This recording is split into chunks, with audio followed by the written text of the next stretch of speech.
So days ago, President Donald Trump commuted the sentence of Oath Keepers founder Stewart Rhodes.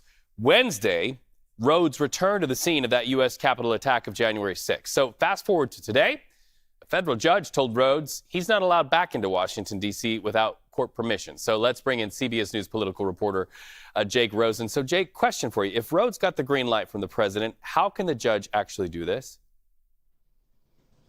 Well, it appears that the judge, federal judge Amit Mehta, made the decision after Rhodes kind of gallivanted around the Capitol this week at the invitation of a lawmaker and had lunch in the Capitol cafeteria just feet from where he and other members of his organization, the Oath Keepers, stormed the Capitol. Now, while Rhodes says he did not go into the Capitol building, other members of his organization did, and this order from Judge Mehta applies to all members of those 8 in total Oath Keepers who were charged and convicted and then had their sentences commuted by Donald Trump on Monday.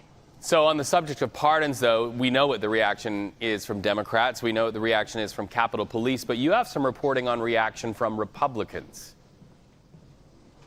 Right, and we've really seen a massive shift in tone over the last 2 years, as we've talked about consistently here, where really voices like Ted Cruz and J.D. Vance went from saying right after the attack on the Capitol that there should be no pardons of these violent defendants to kind of a rolling as Donald Trump really looked like he was going to clinch the nomination, and to what really manifested itself in this mass blanket pardon on Monday and Tuesday. We've really seen a shift in tone, and not many GOP senators have spoken out. There are about 5 by my count, including Mitch McConnell, Susan Collins, Senator Lisa Murkowski, and Tom Tillis, who all said there should have been better vetting of some of these pardons, making sure that there was a delineation between those who were convicted of and charged of violent acts and those people who were just charged of illegal trespassing into the Capitol. Although, as we know, Donald Trump essentially did a blanket pardon on all these people. Even J.D. Vance, just about a week ago, and Speaker Mike Johnson said that there should be some kind of parsing here to not just blanket pardon everyone, although Donald Trump seemed to not even listen to members of his inner circle like those two.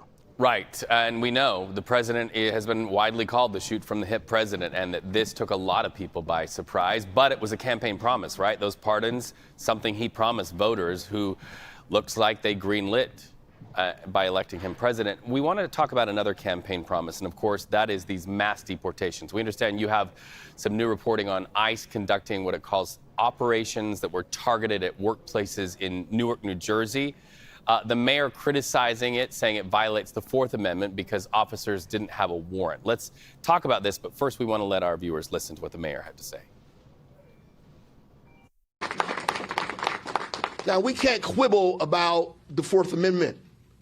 We can't quibble about the 14th Amendment, that everybody has a right to due process, that we should be secure in our person, in our papers, in our property from undue search and seizure. Some smart men came up with this a long time ago, and now it's the constitutional laws that we live by, and nobody has the right to go around those laws, to disregard them. It's a slippery slope when we think it's okay to suspend the Constitution of the United States in order to make a political point or statement.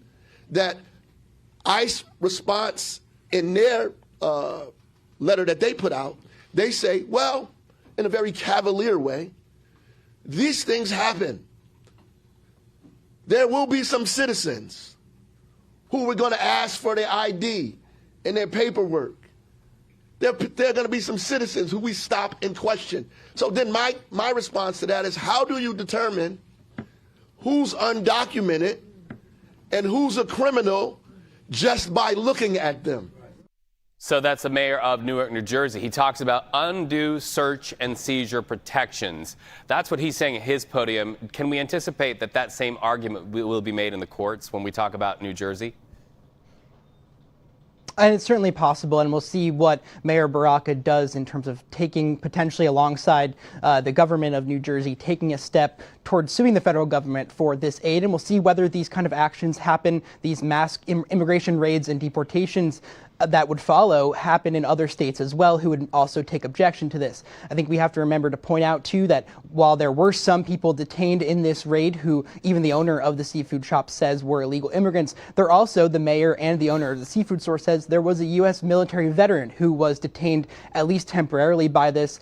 Both the mayor and the owner of the store said there was no kind of warrant that was brought to the owner, that they basically just stormed in and started asking employees to prove documentation and to prove that they were U.S. citizens, whether it's through a passport or a driver's license. Those who were unable to do so were then detained by ICE. And again, this is part of that campaign promise that you just talked about, Reed. Donald Trump has promised these immigration raids, has promised to kind of show of force all across the country. We'll see how big and how large these kind of scale up over the next couple of days, but doing it near New York City is certainly a targeted message, especially in a blue state and a sanctuary city like Newark.